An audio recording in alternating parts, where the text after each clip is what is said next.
2. À mi-chemin de West Egg et de New York, la route se rapproche soudain du chemin de fer qu'elle suit pendant un quart de mille, comme pour s'écarter d'un certain site plein de désolation.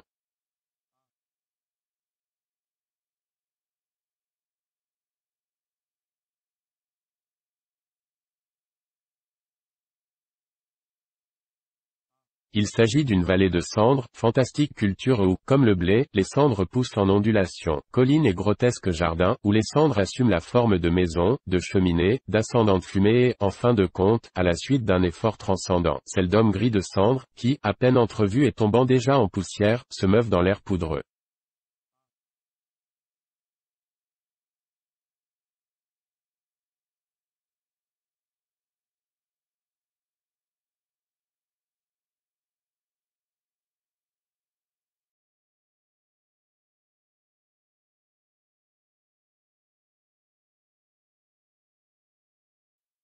De temps à autre, une file de wagonnets gris rampe sur d'invisibles rails, pousse un grincement spectral et s'arrête. Immédiatement, des hommes grisâtres, armés de pelles de plomb, s'affairent comme des fourmis, et soulèvent un nuage impénétrable qui dérobe à la vue la suite de leurs opérations.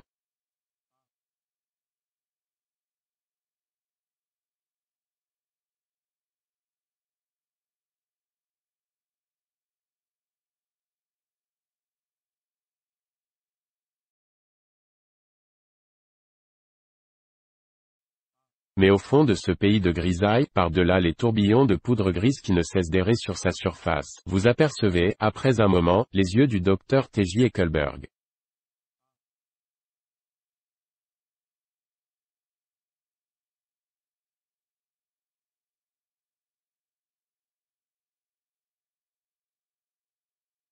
Les yeux du docteur T.J. Eckelberg sont bleus et gigantesques, leurs rétines ont 1 mètre de haut.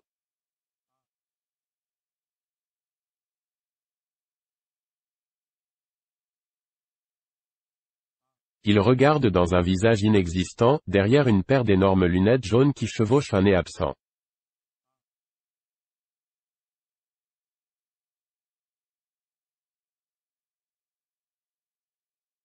De toute évidence, un oculiste de New York a mis de la plaisanterie les adresser sur ce paysage dans l'espoir d'y recruter des clients, puis s'est abîmé lui-même dans la cécité éternelle, à moins qu'il n'ait déménagé vers d'autres lieux, les oubliant là.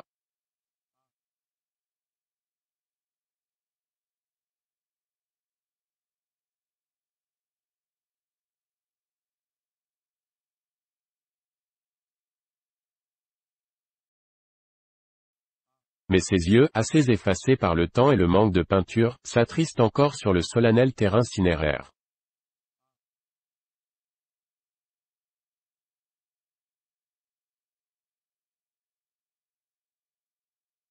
La vallée de cendres est bornée d'un côté par une petite rivière malpropre et, quand le pont-levis est dressé, dans les trains qui attendent qu'il s'abaisse, les voyageurs doivent contempler un paysage sinistre, parfois pendant une demi-heure.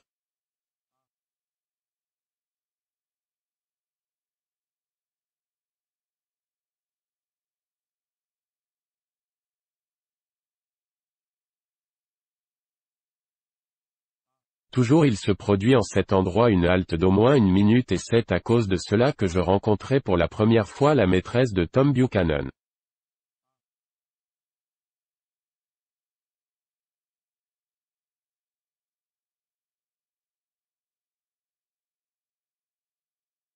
Partout où il était connu, on insistait sur le fait qu'il en avait une.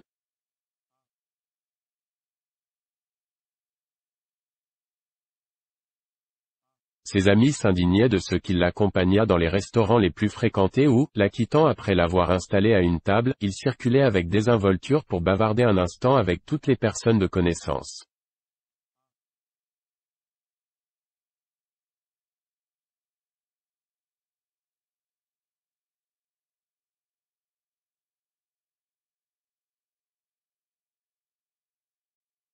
Pour curieux que je fusse de la voir, je n'avais pas le moindre désir de lui être présenté.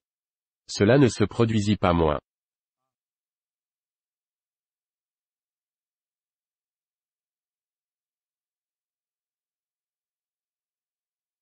Un après-midi, je pris avec Tom le train pour New York. Quand on s'arrêta auprès des monticules de cendres, il sauta sur ses pieds et, saisissant mon coude, il me força littéralement à quitter le wagon.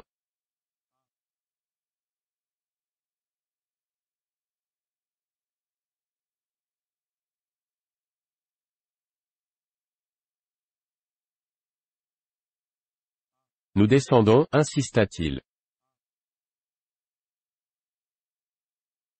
Je veux que tu connaisses ma petite amie. Je crois qu'il avait entonné pas mal d'alcool pendant le déjeuner et sa détermination que je l'accompagnasse frisait la violence.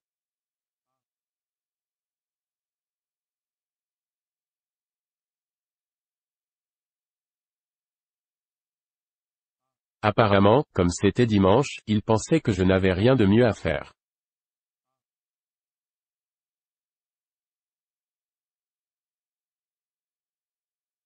Je franchis derrière lui une petite palissade blanchie à la chaux et nous cheminâmes une centaine de mètres dans la direction d'où nous étions venus, sous le fixe regard du docteur Eckelberg.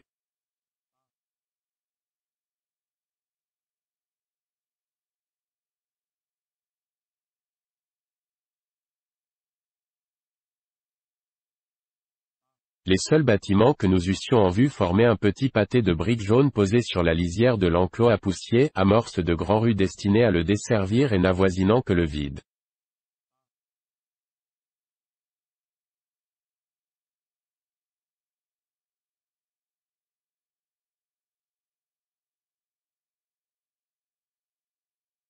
Des trois boutiques qui le composaient, une était à louer, la deuxième était une gargote ouverte toute la nuit, une piste cendreuse y accédait, la troisième, un garage, réparation.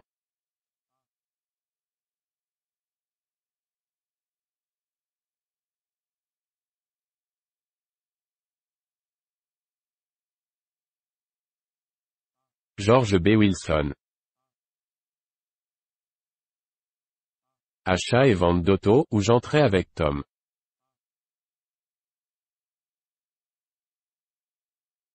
L'intérieur était nu et dénué de prospérité, la seule voiture qu'on y voyait était une Ford en ruine, accroupie dans un recoin obscur.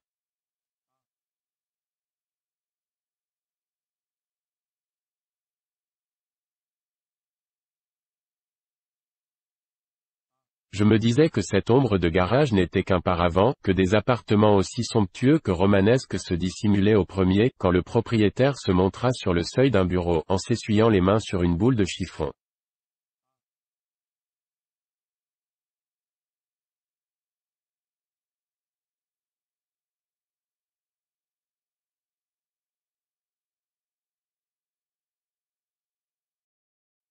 C'était un blond sans énergie, anémique et vaguement joli garçon.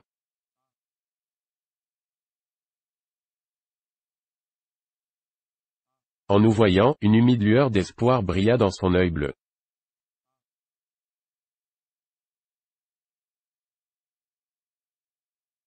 Hello, mon vieux Wilson, fit Tom en lui assenant des claques joviales sur l'épaule, ça va, le business?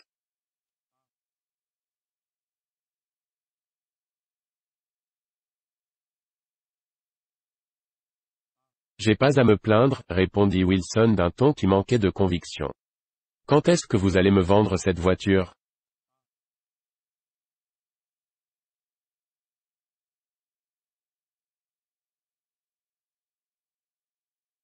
La semaine prochaine, mon chauffeur travaille après en ce moment.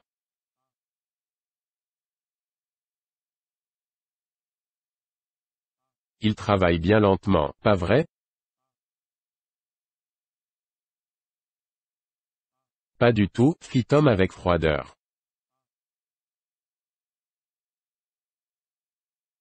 Puisque c'est comme ça, je ferai peut-être bien après tout de la vendre à un autre.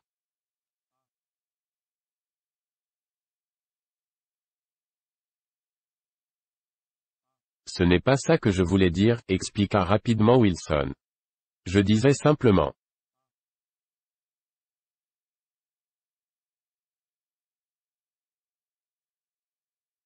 Sa voix s'effaça. Tom jeta dans le garage des regards impatients.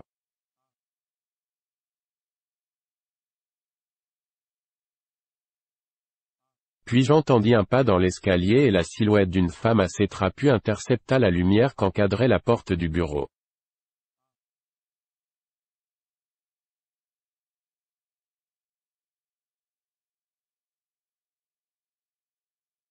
C'était une femme d'environ 35 ans, plutôt forte, mais qui portait sa chair sensuellement, comme certaines femmes.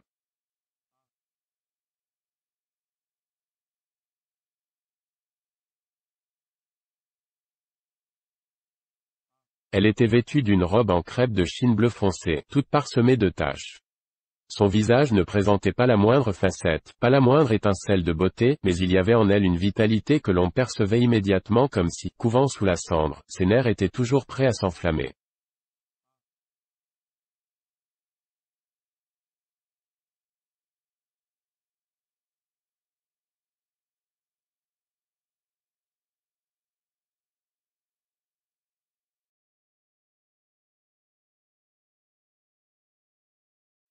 Elle sourit posément et, passant à travers son mari comme s'il avait été une ombre, elle serra la main de Tom en le regardant dans les yeux.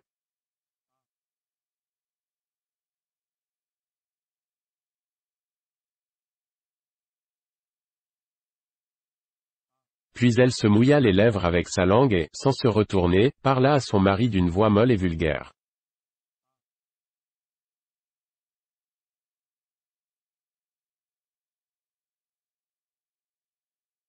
Amène donc des chaises, que les gens puissent s'asseoir.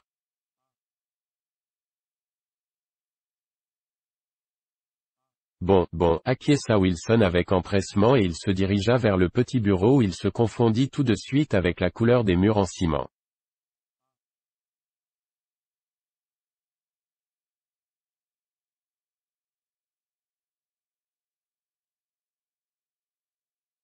Une poussière de cendre blanche voilait ses vêtements sombres et ses cheveux pâles, comme elle voilait tout aux environs, sauf sa femme, qui se rapprocha de Tom.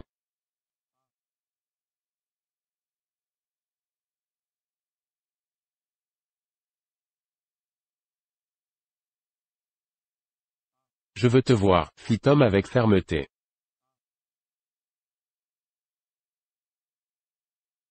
Prends le prochain train. Bien. Je t'attendrai près du kiosque à journaux, au rez-de-chaussée de la gare.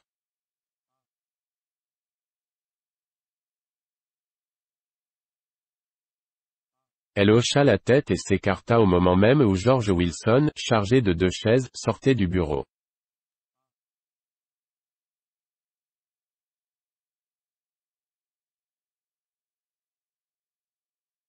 Nous attendîmes la femme sur la route, hors de vue.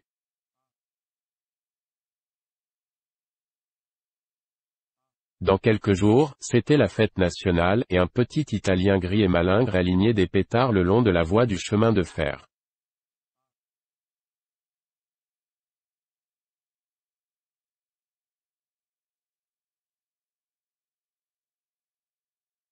Un sale patelin, pas vrai, fit Tom en échangeant un regard courroucé avec le docteur Eckelberg, un patelin épouvantable.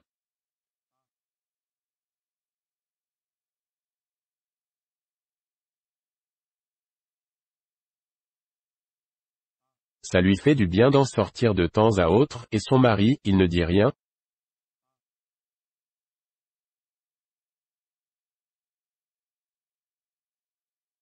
Wilson, il croit qu'elle va voir sa sœur à New York.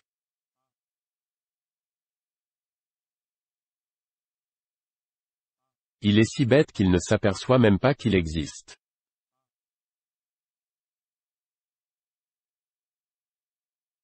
C'est ainsi que Tom Buchanan, son ami et moi-même allâmes ensemble à New York, à mieux dire, pas tout à fait ensemble, car Mrs.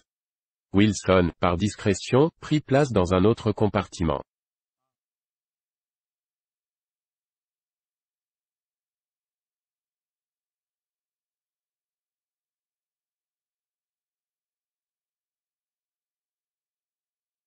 Tom consentit à accorder cette marque de déférence aux susceptibilités des habitants d'East qui pouvaient se trouver dans le train.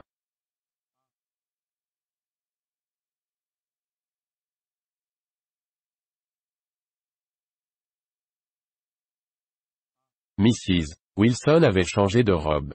Elle portait maintenant une mousseline beige à ramages qui se tendit sur son large derrière-camp. Arrivé à New York, Tom l'aida à descendre sur le quai.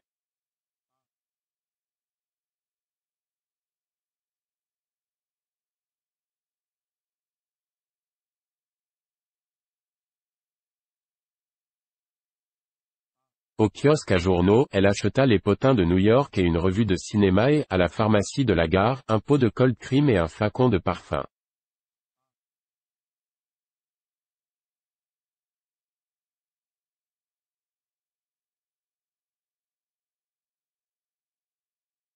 En haut, sur la rampe solennelle et résonnante d'écho, elle dédaigna 4 taxis avant d'en choisir un, lavande à coussin gris, dans lequel nous nous glissâmes hors de l'embouteillage de la gare, vers le brillant soleil.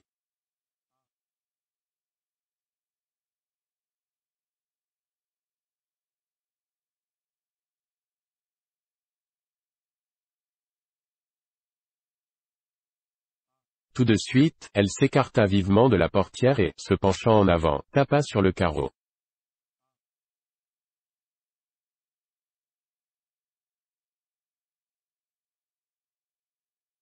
Je veux un de ces petits chiens, fit-elle d'une voix ardente.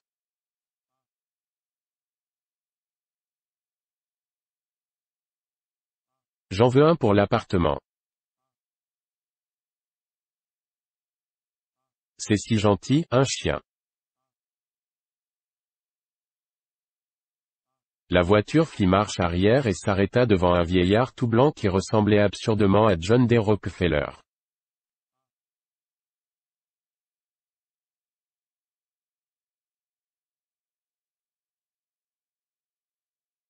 Dans un panier suspendu à son cou s'entassaient une douzaine de tout jeunes chiens, d'une race imprécise.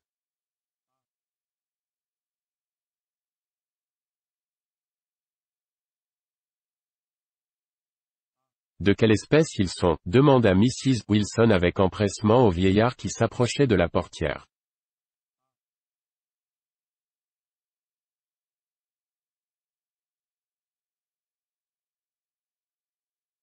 De toutes les espèces. Laquelle préférez-vous, madame? Je voudrais un chiot. Je suppose pas que vous en ayez, de cela.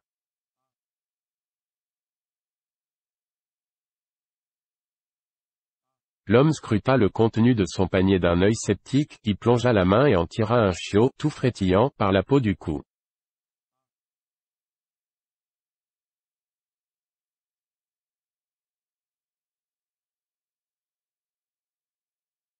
C'est pas un chiot, ça, fit Tom. Non, c'est pas précisément un chiot, dit l'homme d'une voix lourde de désappointement.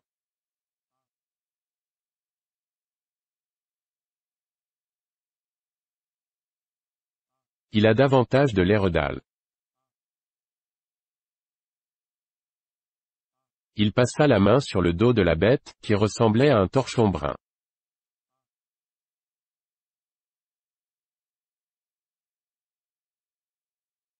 Regardez-moi cette fourrure. Pour une fourrure, c'est une fourrure.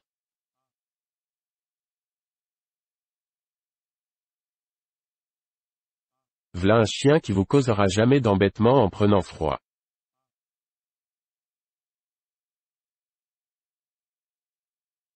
Il est mignon comme tout, fit Mrs. Wilson, enthousiasmée.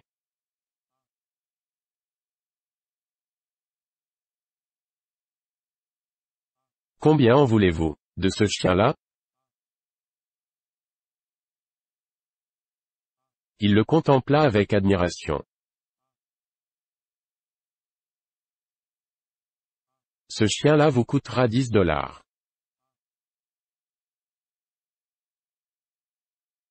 La bête, elle comptait à coup sûr un airedale parmi ses ancêtres, bien que ses pattes fussent blanches, ce qui n'était pas sans détonner. La bête changea de maître et se pelotonna dans le giron de Mrs. Wilson. Celle-ci se mit à caresser son poil imperméable jaune, en s'extasiant.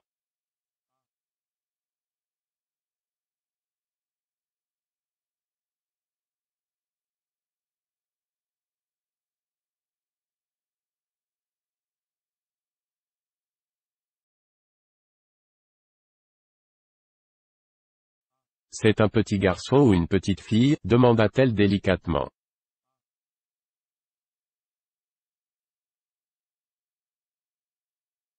Ce chien-là? Ce chien-là est un petit garçon. C'est une femelle, fit Tom avec décision.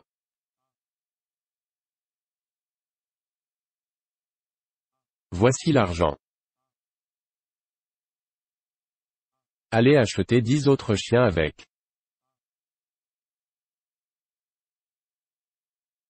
Nous filâmes vers la 5e avenue, si chaude et si amollie, et quasi pastorale en cet après-midi d'été, que je n'aurais pas été autrement surpris d'y voir déboucher un troupeau de blancs moutons.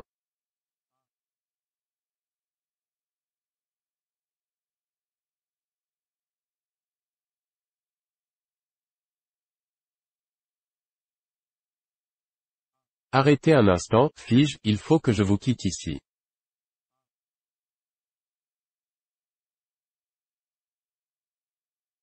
Pas du tout, s'interposa Tom avec vivacité.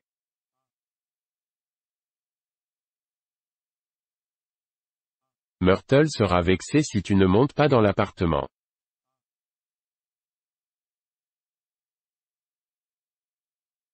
Pas vrai, Myrtle.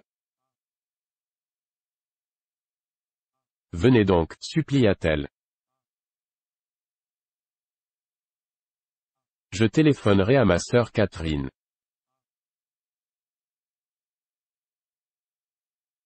Des gens qui doivent savoir de quoi ils causent disent qu'elle est très belle.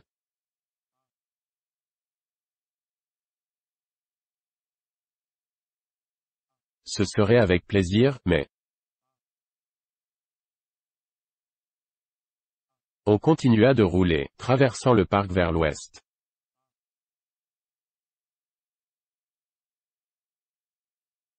Parvenu à la 158e rue, le taxi s'arrêta devant un immeuble de rapport qui, encadré d'autres immeubles identiques, avait l'air d'une tranche découpée dans un long gâteau blanc.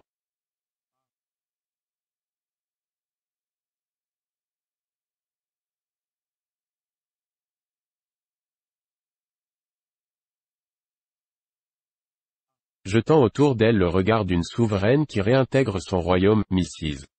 Wilson rassembla son chien et ses autres emplettes et effectua son entrée avec hauteur.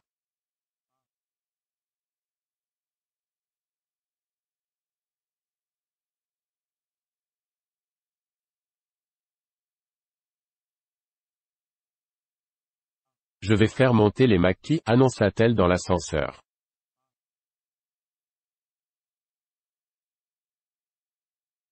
Et puis faut pas que j'oublie de téléphoner à ma sœur.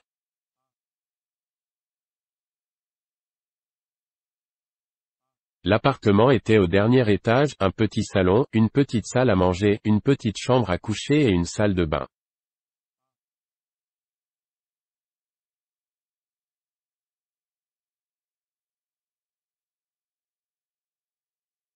Le salon s'encombrait jusqu'aux portes d'une collection de sièges en tapisserie d'un format disproportionné, si bien qu'on y trébuchait à chaque pas sur de belles dames se trémoussant dans des escarpelettes au jardin de Versailles.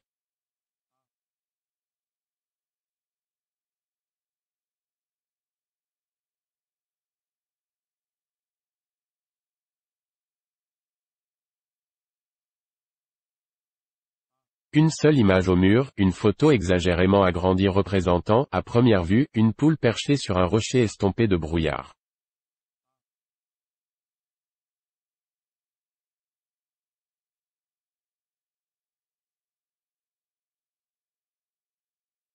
Avec un peu de recul, la poule se transformait en un bonnet et le rocher en un visage de vieille femme corpulente qui laissait tomber un sourire dans la pièce.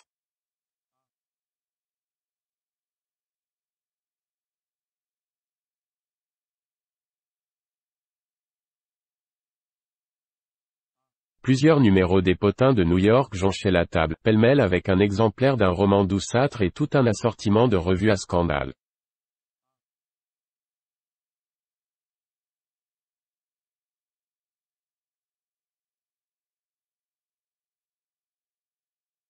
Mrs. Wilson s'occupa en premier lieu de son chien.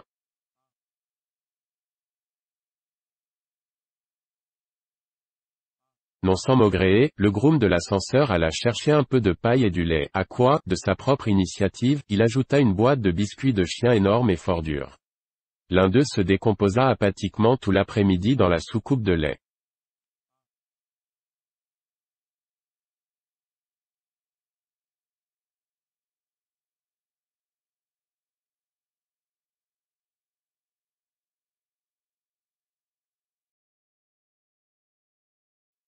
Entre-temps, Tom avait sorti une bouteille de whisky d'un secrétaire fermé à clé.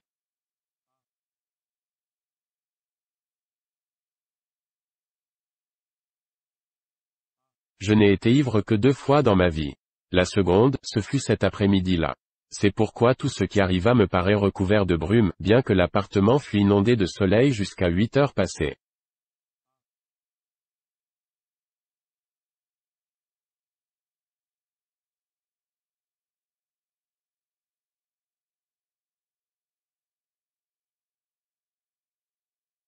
Assise sur les genoux de Tom, Mrs. Wilson téléphona à plusieurs personnes, puis il n'y eut plus de cigarettes et je sortis en acheter à la pharmacie du coin. Quand je revins, le couple s'était éclipsé.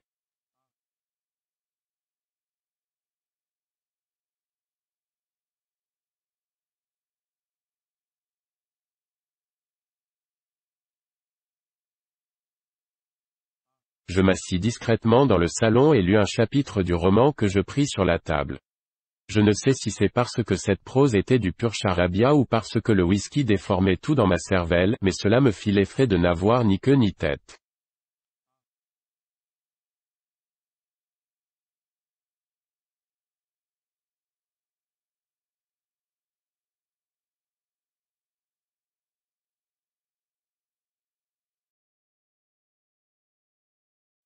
À l'instant même où Tom et Myrtle effectuaient leur rentrée, à partir du premier verre, Mrs. Wilson et moi nous nous interpellions par nos petits noms, les invités commencèrent à arriver.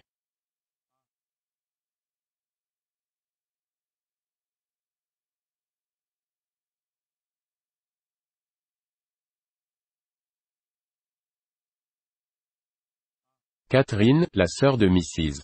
Wilson, était une fille élancée, l'air averti, d'une trentaine d'années, aux cheveux rouges coupés courts de façon à former une masse solide et lisse et que la poudre dotait d'un teint d'une blancheur laiteuse.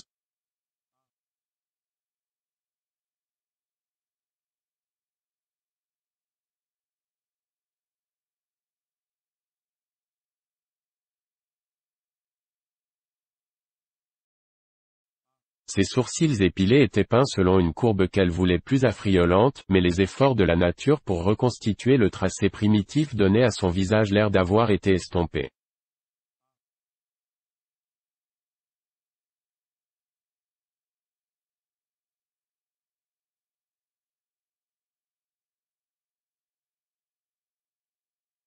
Sa marche s'accompagnait du cliquetis d'innombrables bracelets en terre cuite qui glissaient sans cesse le long de ses bras.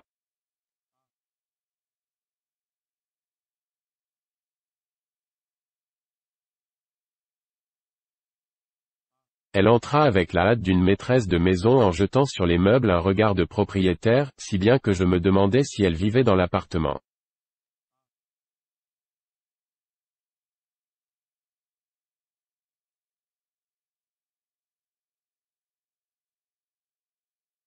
Mais quand je lui posai la question, elle rit sans mesure, répéta ma phrase à voix haute et me dit qu'elle vivait à l'hôtel avec une amie.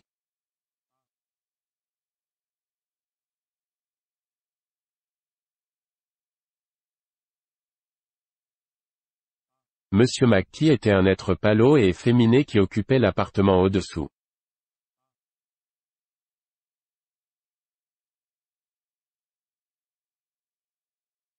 On voyait qu'il venait de se raser, car une tache de savon était restée sur sa pommette. Il s'appliqua à saluer avec respect chacun des membres de la société.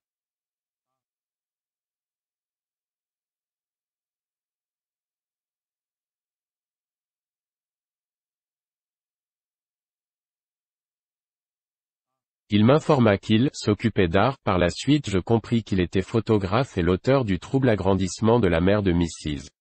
Wilson qui flottait sur le mur comme un ectoplasme.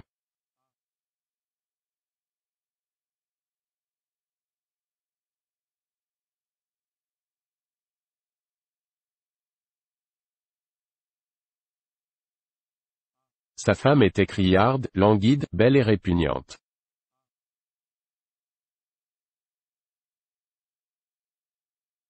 Elle m'informa avec orgueil que son mari l'avait photographiée 127 fois depuis leur mariage.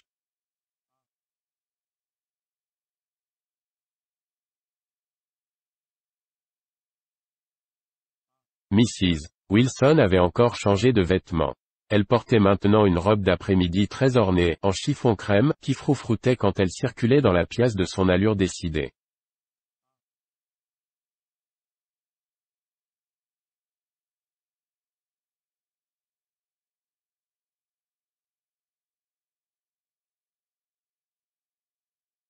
Sous l'influence du costume, sa personnalité s'était modifiée.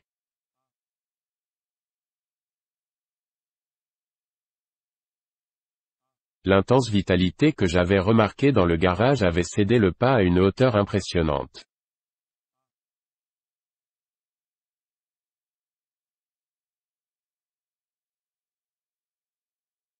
L'affectation brutale de son rire, de ses gestes, de ses affirmations alla croissant de minute en minute, à mesure qu'elle s'épanchait, le salon se rétrécissait autour d'elle, si bien qu'elle finit par donner l'impression de tourner sur un pivot grinçant dans l'air fumeux.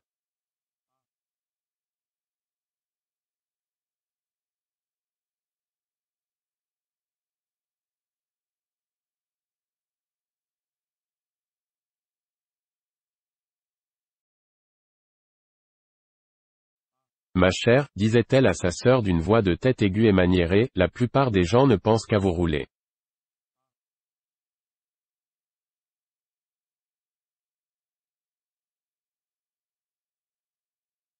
Ils ne songent qu'à l'argent. La semaine dernière j'ai fait venir une femme pour m'examiner les pieds et quand elle m'a remis sa note, t'aurais cru qu'elle m'avait ôté l'appendicite.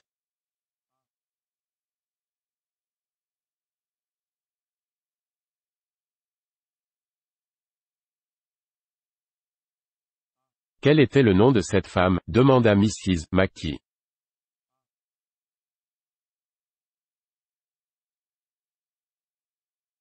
Mrs. Eberhardt. Elle examine les pieds des gens à domicile.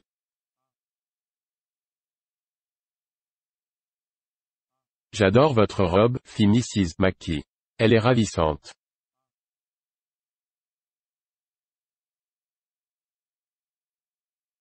Mrs. Wilson repoussa cet éloge d'un haussement dédaigneux de ses sourcils.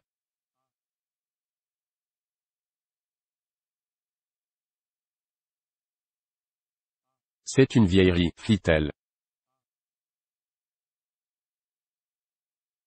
Je ne la mets que quand ça m'est égal quelle tournure que j'ai.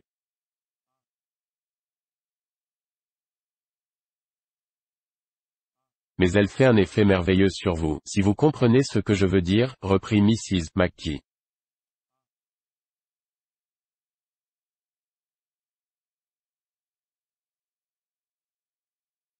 Si Chester pouvait seulement vous prendre dans cette pose, je crois qu'il ferait quelque chose d'épatant.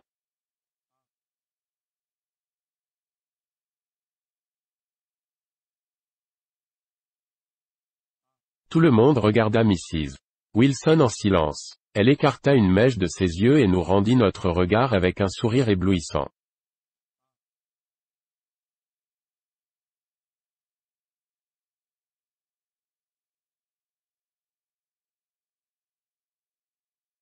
Monsieur Mackie la contempla fixement, la tête penchée, en passant la main à plusieurs reprises avec lenteur devant sa figure.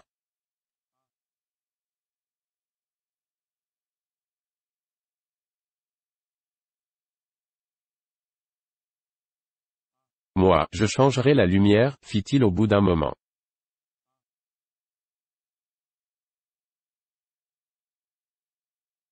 Je ferai ressortir le modelé des traits.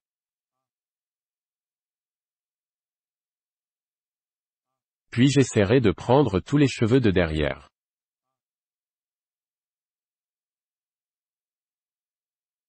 Moi, je ne toucherai pas à la lumière, cria Mrs. Mackie.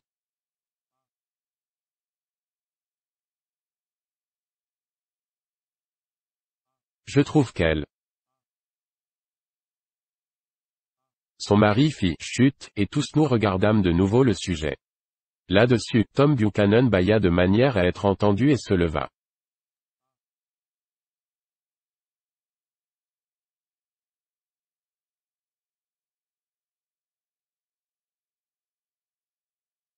Vous, les Mackie, vous allez boire un coup, dit-il.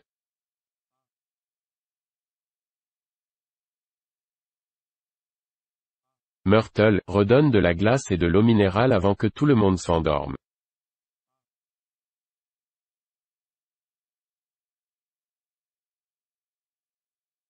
J'ai dit au groom pour la glace. Myrtle leva les sourcils, désespéré du peu de fond que l'on peut faire sur les sous-ordres.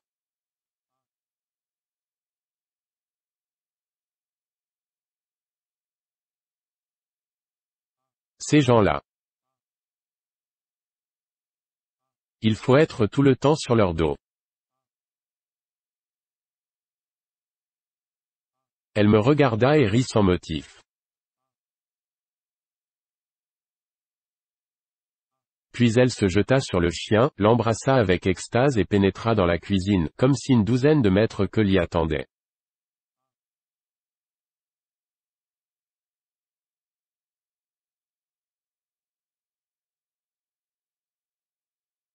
J'ai fait plusieurs choses pas mal du tout à Long Island, affirma monsieur.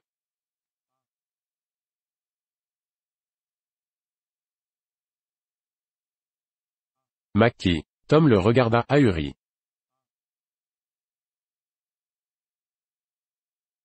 J'en ai encadré 2 qui sont en bas. De quoi, demanda Tom. 2 études. L'une je l'appelle Montauk. Les mouettes, et l'autre je l'appelle Montauk. La mer.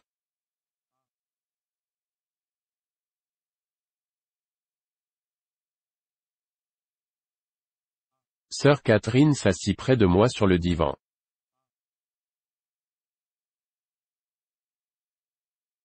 Vous habitez à Long Island, vous aussi, me demanda-t-elle.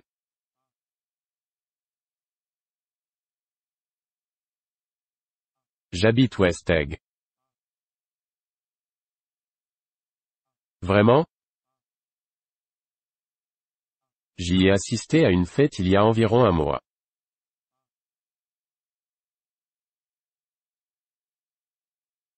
Chez un monsieur qui s'appelle Gatsby.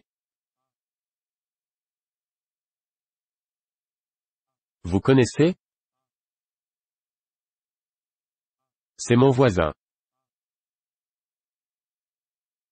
Eh bien, on dit qu'il est le neveu ou le cousin du Kaiser.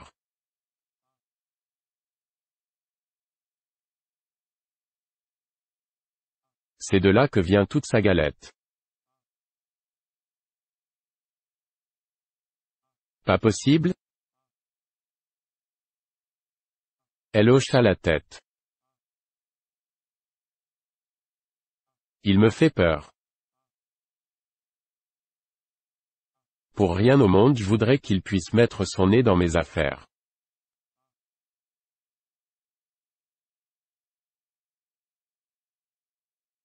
L'énoncé de ces passionnants renseignements sur mon voisin fut interrompu par Mrs. Mackie qui, montrant Catherine du doigt, s'écria tout à coup.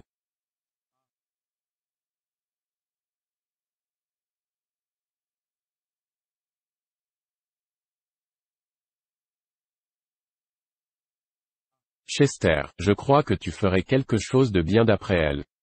Mais monsieur Mackie se contenta de hocher la tête d'un air ennuyé et concentra toute son attention sur Tom.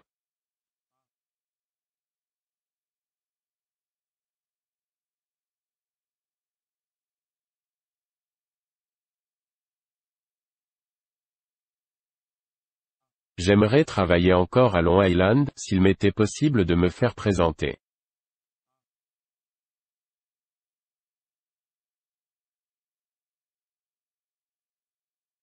Tout ce que je demande, c'est qu'on me mette le pied dans l'étrier.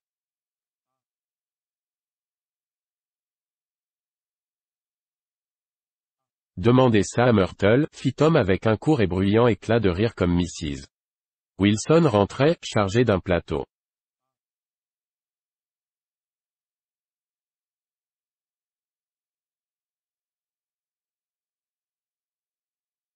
Elle vous donnera une lettre d'introduction, pas vrai, Myrtle?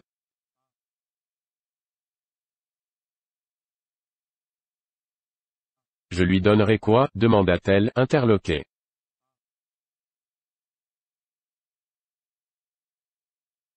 Tu donneras à Mackie une lettre d'introduction pour ton mari, pour qu'il puisse faire quelques études d'après lui.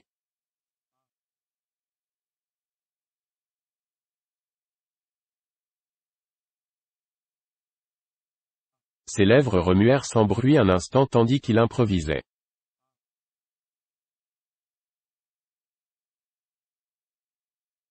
George B. Wilson à la pompe à essence, ou quelque chose de ce genre.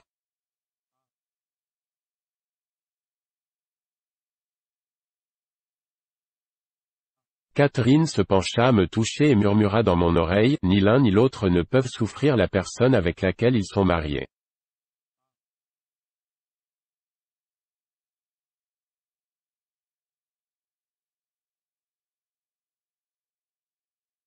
Ah, oui?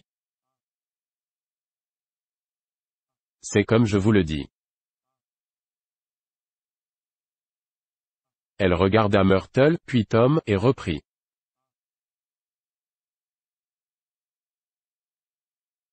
Moi je dis une chose, pourquoi continuer à vivre ensemble quand on ne peut pas se souffrir?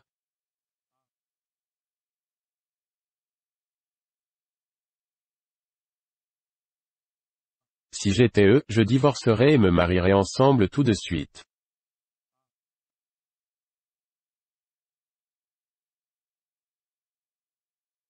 Alors, elle n'aime pas Wilson? La réponse me fit sursauter. Elle vint énoncer par Myrtle, qui m'avait entendu, en termes aussi violents qu'obscènes.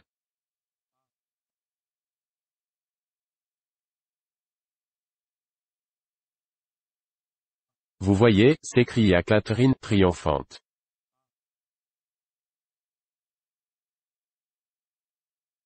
Puis elle baissa de nouveau la voix. En réalité, c'est sa femme à lui qui les sépare.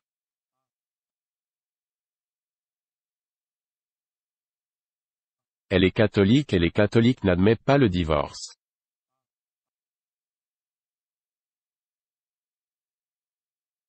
Daisy n'était pas catholique. Le « fini » du mensonge me choqua.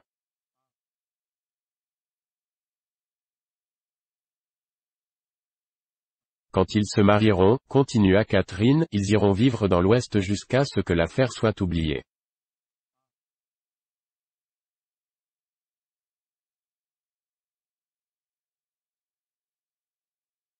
Il serait plus discret d'aller en Europe.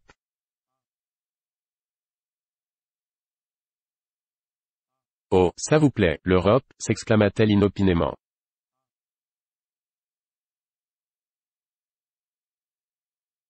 Moi j'arrive de Monte Carlo. Vraiment? Pas plus tard que l'année dernière. J'y étais allé avec une amie. Vous y êtes resté longtemps? Non, Monte Carlo et retour, c'est tout.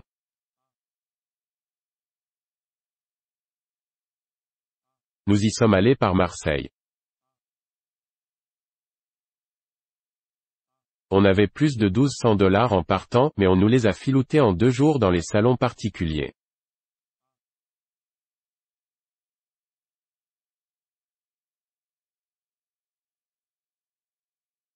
On a eu un mal de chien pour rentrer, ça je peux le dire.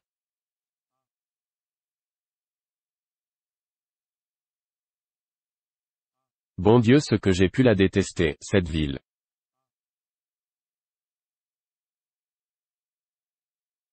Le ciel de cette fin d'après-midi s'épanouit un instant à la fenêtre comme le miel azuré de la Méditerranée, puis la voix perçante de Mrs. Mackie me rappela dans la pièce.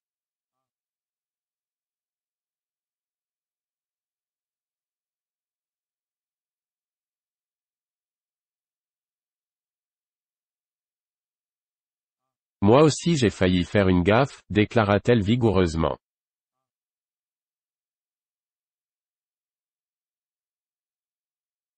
J'ai failli épouser un petit youpin qui était après moi depuis des années.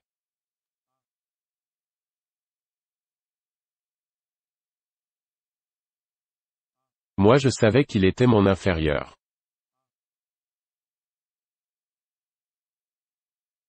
Tout le monde me répétait, Lucille, cet homme est de beaucoup ton inférieur.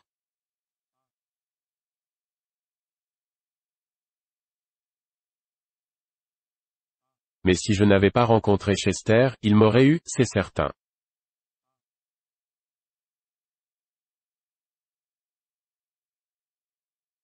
Oui, mais écoutez, fit Myrtle Wilson en hochant la tête de bas en haut, vous, au moins, vous ne l'avez pas épousé.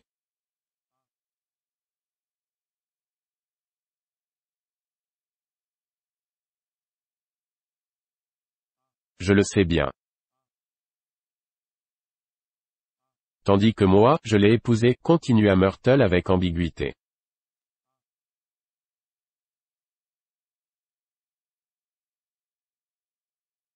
Voilà toute la différence qu'il y a entre votre cas et le mien, ma chère.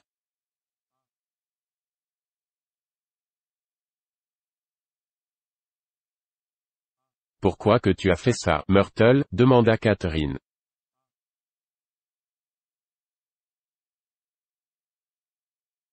Personne ne te forçait. Myrtle réfléchit un moment. Je l'ai épousé parce que je croyais que c'était un gentleman, dit-elle enfin.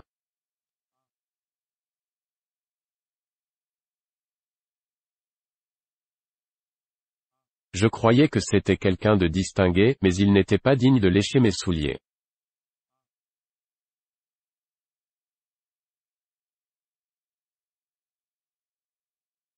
Tu as été folle de lui un certain temps, dit Catherine.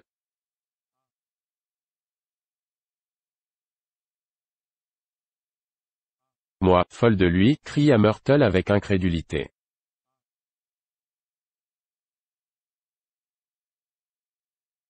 Qui c'est qui dit que j'étais folle de lui?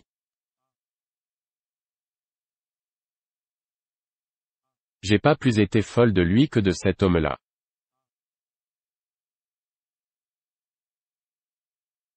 Elle me montra soudain du doigt et tout le monde me regarda d'un air accusateur.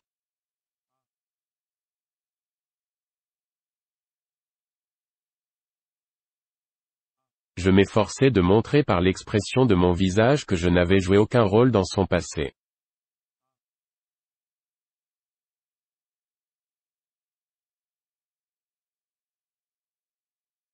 Je n'ai été folle que le jour où je l'ai épousé.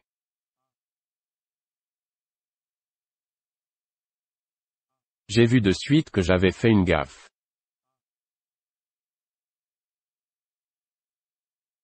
Il avait emprunté à quelqu'un son meilleur complet pour le mariage, sans même m'en souffler mot, et puis l'homme est venu le chercher un jour qu'il était sorti. Elle regarda autour de lui pour voir qui écoutait.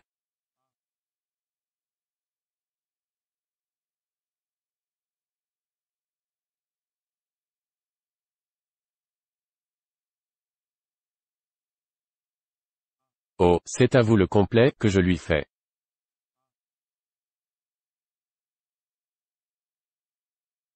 Première nouvelle. Mais je le lui ai rendu. Après, je me suis jeté sur mon lit et j'ai pleuré tout l'après-midi comme une madeleine.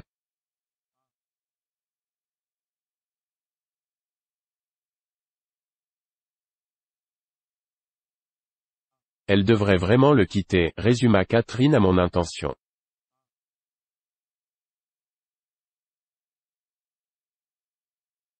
Voilà 11 ans qu'ils vivent au-dessus de ce garage.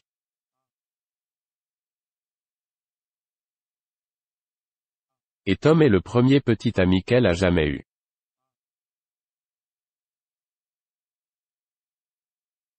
La bouteille de whisky, c'était la deuxième, passée de main en main.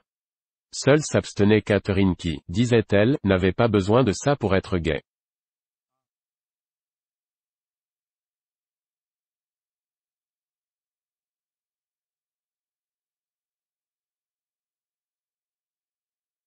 Tom sonna le concierge et l'envoya chercher je ne sais quel sandwich renommé, qui à eux seuls composait un repas complet.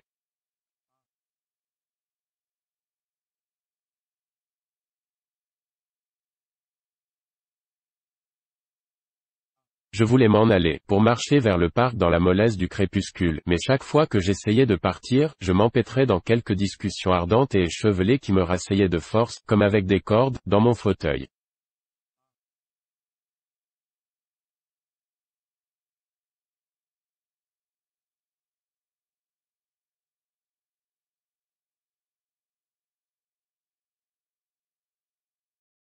Et pourtant, très haut au-dessus de la ville, notre rangée de fenêtres dorées contenait sans doute une part de l'humain mystère aux yeux du passant distrait qui peut-être la regardait au même moment de la rue où l'ombre s'entassait.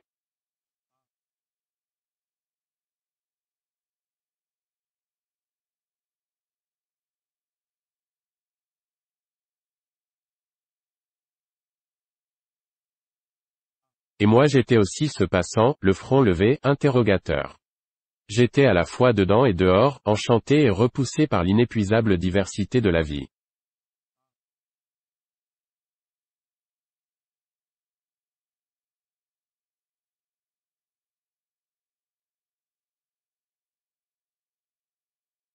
Myrtle tira sa chaise contre la mienne et soudain son haleine chaude me souffla le récit de sa première rencontre avec Tom.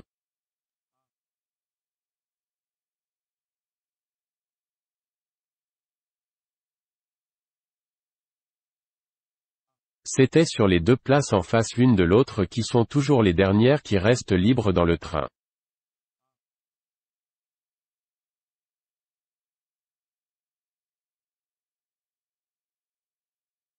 J'allais à New York voir ma sœur et passer la nuit avec elle.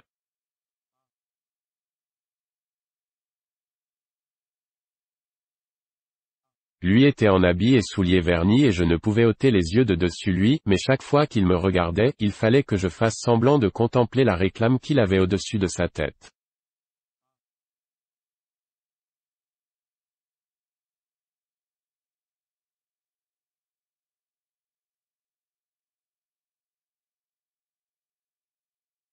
En sortant de la gare, il était à côté de moi, son plastron blanc pressé contre mon bras et je lui dis que j'allais faire venir un agent mais il savait que je bluffais.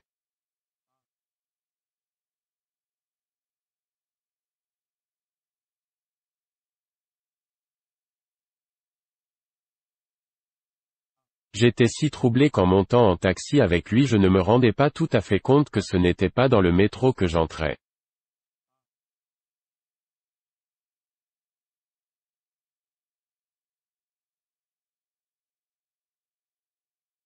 Je me répétais sans cesse, on ne vit qu'une fois, on ne vit qu'une fois.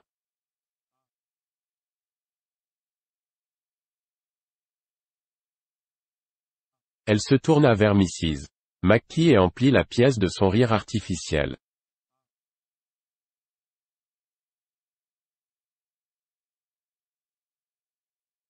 Ma chère, je vous ferai cadeau de cette robe dès que je n'en aurai plus besoin.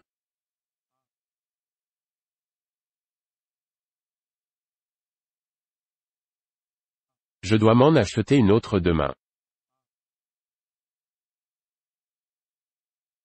Je fais faire une liste de tout ce qu'il me faut.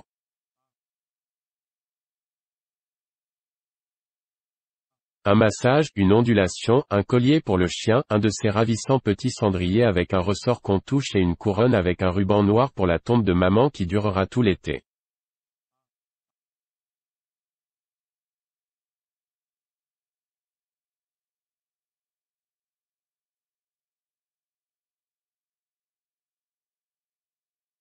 Faut que j'en fasse une liste pour que je n'oublie rien de ce que j'ai à faire.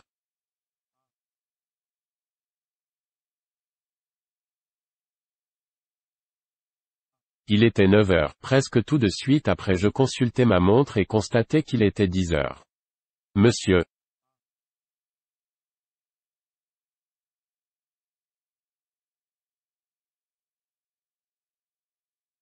Mackie dormait sur sa chaise, les poings serrés sur les cuisses comme un homme d'action devant l'objectif.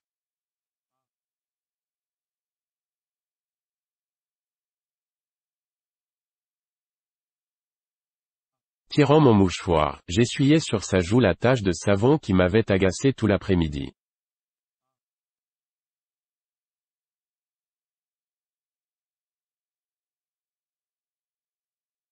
Assis sur la table, le petit chien regardait la fumée avec des yeux aveugles, poussant de temps à autre un léger gémissement.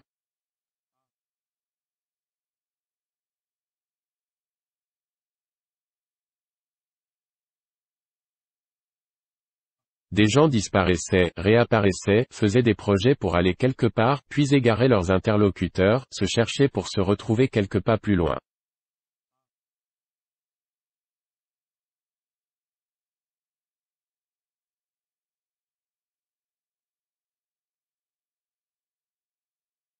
Un peu avant minuit, Tom Buchanan et Mrs. Wilson se dressèrent, face à face, discutant d'une voix passionnée, sur le point de savoir si Mrs. Wilson avait le droit de prononcer le nom de Daisy.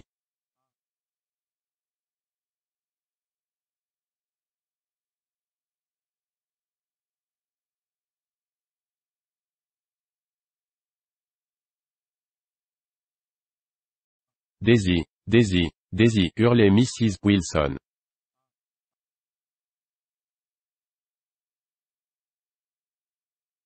Je le dirai toutes les fois que ça me chantera.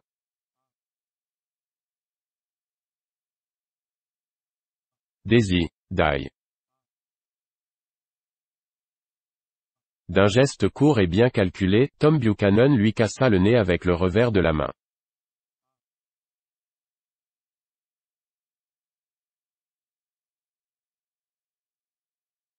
Puis il y eut des serviettes sanglantes sur le carrelage de la salle de bain, des voix de femmes, grondeuses, et, planant sur le tumulte, un long cri de douleur entrecoupé.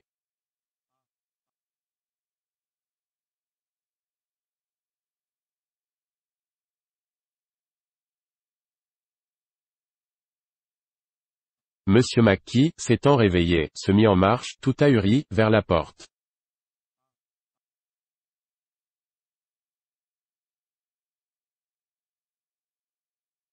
À mi-chemin il se retourna pour contempler la scène, sa femme et Catherine grondaient et consolaient à la fois, des objets divers dans les mains, en trébuchant ici et là sur les meubles entassés, et, sur le divan, le corps en proie au désespoir, saignant abondamment, et qui cherchait à étaler un numéro des potins de New York sur les tapisseries de Versailles.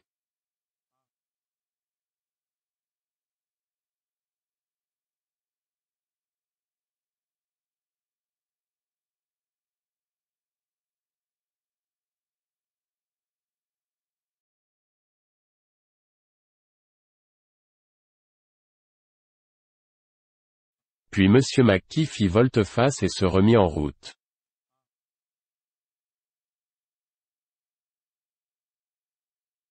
Cueillant mon chapeau sur le lustre, je lui emboîtai le pas.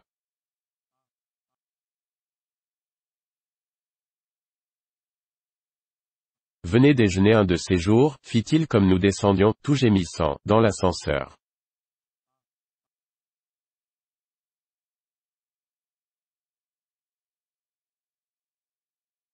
Où ça? N'importe où.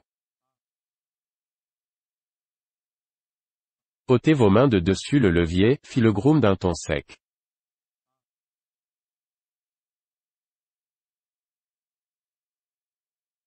Je vous demande pardon, fit Monsieur Mackie avec dignité, je ne m'étais pas aperçu que je le touchais.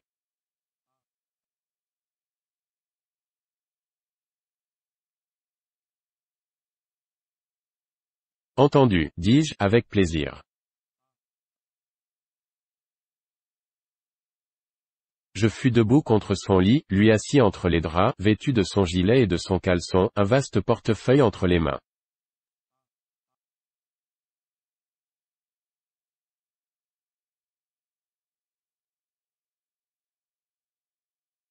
La Belle et la Bête, solitude, vieux cheval de Labour. Pont de Brookhen.